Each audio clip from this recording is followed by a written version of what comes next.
আপনারা কি জানেন বাংলার বুকে লুকিয়ে রয়েছে আরও একটি ফুলের দেশ, যেখানে গেলে আপনার বাড়ি ফেরার কথা মনে আসবে না। ধরুন এই ভিডিওর মধ্যে দিয়ে তোমাদেরকে আরও একবার দেখাবো বাংলার দ্বিতীয় ফুলের দেশকে। আজকে আমাদের যাত্রা শুরু হলো শিয়ালদা স্টেশন থেকে রানাঘাটের দূরত্ব প্রায় 73 কিলোমিটার। 35-এ রানাঘাট ট্রেন জুড়ে পাড়ি জমালাম বেশ লম্বা একটা সফর।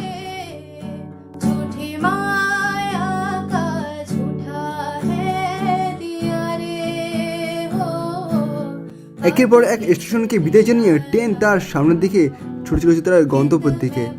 ট্রেনের ছোট জানলা দিয়ে আমাদের বাড়ির দিকে নজরে পড়লো মনোমুগ্ধ পরিবেশ, যা তোমাদের সবার কিন্তু মন কাটতে বাধ্য।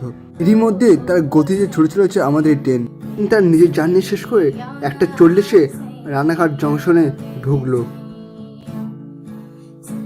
রানাঘাট জংশন স্টেশন থেকে অনেকেই পরিচিত, এখানে রয়েছে অনেকেই স্মৃতি রয়েছে।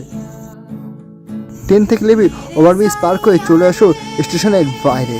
ওভারব্রিজ থেকে নিচে নামলেই সামনে একটু হাঁটলেই রয়েছে টোটো স্ট্যান্ড। স্টেশনের বাইরে চাপড়ার ফুল বাগানে যাওয়ার জন্য একের পর এক টোটো পেয়ে যাবেন। মাথা পিছু 35 টাকা ভাড়ায় চেপে বসলাম টোটোয়। রানাঘাট স্টেশন থেকে ফুলের বাগানে যাওয়ার দূরত্ব প্রায় 7 কিলোমিটার।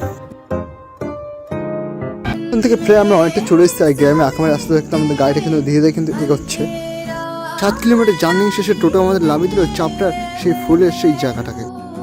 এই রাস্তা দিয়ে খুব সহজে পায়ে হেঁটে পৌঁছাবেন চাপড়ার সেই ফুলের বাগানে। তবে ঢোকার মুহূর্তে ছোটো ছোটো ফুলের দোকানগুলো আপনার নজর কাড়বে। তাদের হাতের বাগানে ফুলের তোড়াগুলো দেখে আপনি হয়তো থমকে যাবেন।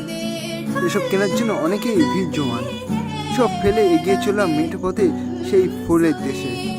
আমার রাস্তায় পায়ে দেওয়ার পর কিন্তু বেশ কেউ চলে এসেছে কিন্তু এই চাপড়ার সেই ফুলের বাগানের মধ্যে। আর বেশ কিন্তু চারদিকে নানা পরিচয় খুব সুন্দর সুন্দর কিন্তু ফুল রয়েছে। টোটোগুলো কিন্তু আমাদের ওই সামনে রয়েছে পুকুরটি ও পাটটা। এই রাস্তায় আমরা কিন্তু সোজা কিন্তু হেঁটে আসলাম। এখানটা কিছু কিন্তু ফুলে আর প্রচুর মানুষ কিন্তু যারা কিন্তু ভিড় জমিয়েছে। দেখো কিন্তু ফুল তুলনা এখানে রাখছে না, ফুল সব কিন্তু বিক্রি করা হচ্ছে। এখন সাথে সাথে মানুষের কিন্তু ভিড় কিন্তু এক প্রচুর কিন্তু বেড়েই চলতে থাকো। ধীরে ধীরে কিন্তু প্রচুর মানুষ কিন্তু এই ফুলের বাগানে কিন্তু আসছে। এসে চোটা পুরো সাদা সাদা কিন্তু পুরো চন্দ্রমল্লিকা ফুল পুরো বাগানটাকে জুড়ে কিন্তু এক সাইড দিয়ে কাটছে, এক সাইড কিন্তু হচ্ছে ফুল গাছ। কিন্তু বেশ ভালো লাগছে। দেখো চাষটা কিন্তু ফুল কাটছে আর তুলছে।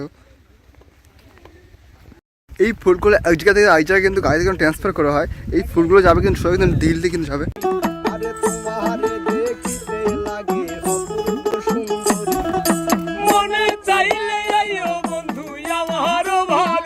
ওপর থেকে যদি এবার সামনে যাবো, সামনে কিন্তু ওটা অন্য টাইপের একটু ফুলের বাগান তোমাদেরকে দেখাবো।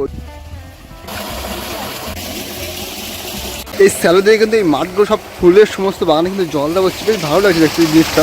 এক পুজো কিন্তু ফুলের একটা হাট বসেছে এই জায়গাটা। সমস্ত কিন্তু রজনীগন্ধার ফুলের বাগান। বেশ সুন্দর কিন্তু একটা কিন্তু গন্ধের অনুভূতি পাবে জায়গাটা। জল দেওয়া খুব সুন্দর লাগছে। এই সাইডটা পুরো বাগান জুড়ে কিন্তু ক্যালমেরিয়ার ফুল বেশ সুন্দর হয় ছোটো ছোটো। এই সাইডটা পুরো কিন্তু রজনীগন্ধার বাগান আর পুরো মাঠ জুড়ে পুরোটা কিন্তু ফুল। যেদিক জুড়ে সব কিন্তু ফুলের বাগান। দেখো এই ফুলগুলো সবই কিন্তু ফুটছে, কিছুদিন বাদে কিন্তু ফুলগুলো সব কিন্তু ফুল ফুটে যাবে। এই সাইডটা জুড়ে সমস্ত রজনীগন্ধা ফুল বাগান আর এখানটা কিছু কিন্তু গাঁদা ফুল আছে, বেশ সুন্দর আছে দেখতে ফুলগুলো।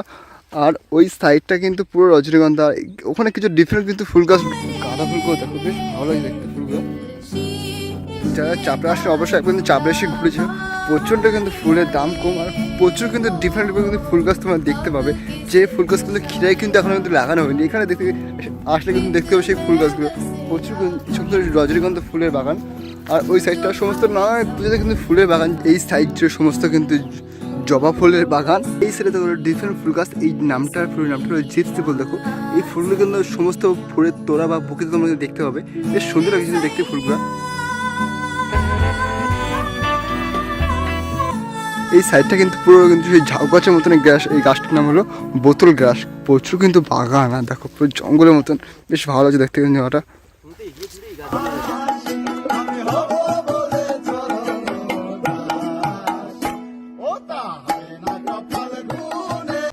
রাস্তায় দুপাশ ধরে কিন্তু ছোটো ছোটো স্টল বসেছে, খাবারের স্টল।